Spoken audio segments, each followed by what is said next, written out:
Okay guys, today we're going to have a look at the Ezekiel choke. It's a very powerful submission in the gi. There are nogi versions out there, but in the gi it's a lot easier as you have sleeves.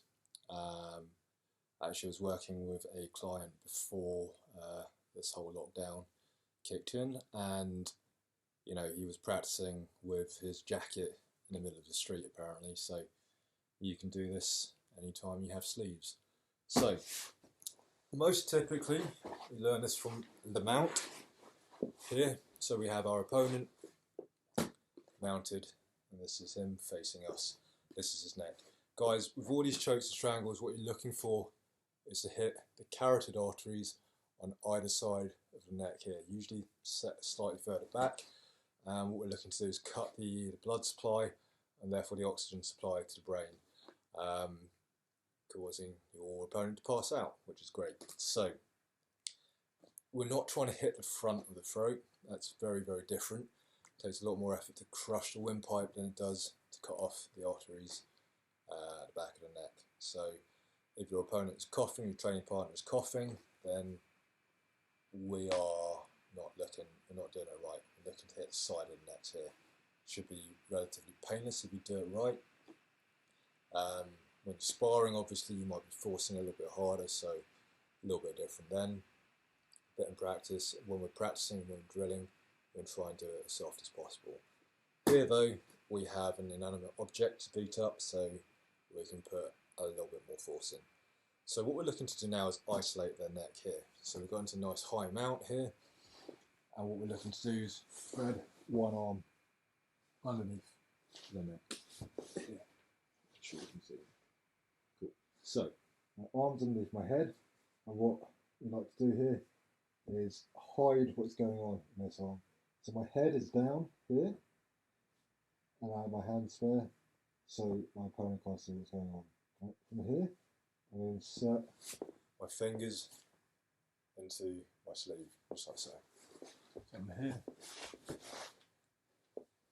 fingers go into the sleeve here, and now what I'm going to do is take everything up at once and bring it to the other side of his neck here. Right? So from here, it's all in one place. I lift up just enough. I slip this whole frame over to the side here. Right? So now I have the back of my hand wedged against one side of his neck here, and this whole frame now is coming through. I'm looking to get to the other side of his neck. You can reach your hand, it's great. You can hold onto your arm, but what we're looking now to do is extend the arms away here and create pressure. Something we've been playing with recently though is securing your own arm here and then holding this framing against the side of the neck and pulling the bottom arm away. Right, same as we would do with bow and arrow, pulling the elbow down behind the round shoulder. Here, what we're looking to do, instead of just extending the arms away because this creates space, what we're looking to do now is keep this framed here and pull away, leading with the elbow here. There's a lot of pressure here. So now as I hold and drop, keep everything in place, and what you're going to see is the marks where there's pressure going in here. Right. We can also set this up in various other places. You can do this from closed guard as well. Here, same thing. Reach up, hug around the neck, passing the sleeve to your fingers here, and then again punching through to the other side. So now again my fingers, back of my hand is resting up against the neck. I'm reaching through to the other side. Again here, I can extend the way to finish here, but I can also keep myself nice and tight, give them less space to defend the choke.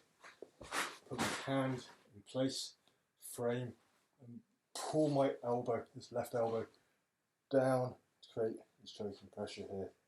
Yeah. So here, I pull in, here, framing, pulling.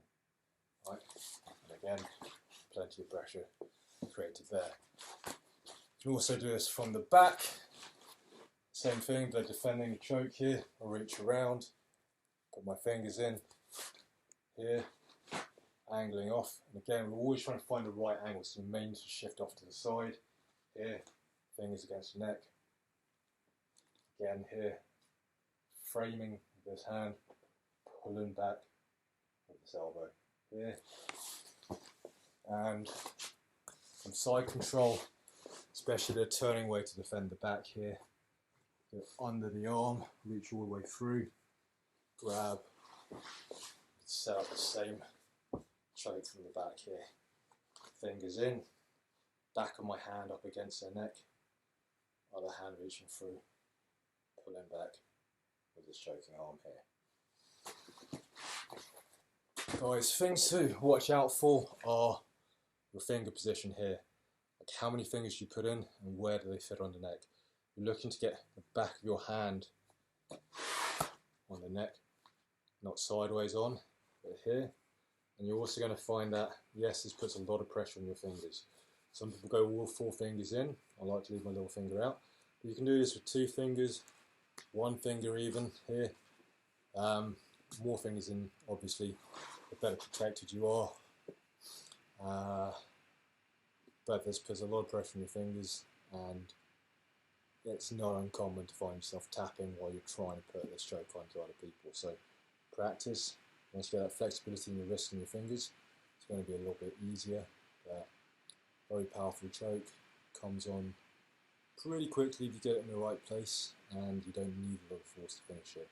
Great for people with small hands, small wrists. Great choke, and you can practice it anywhere, whether you have a gi or even a jacket.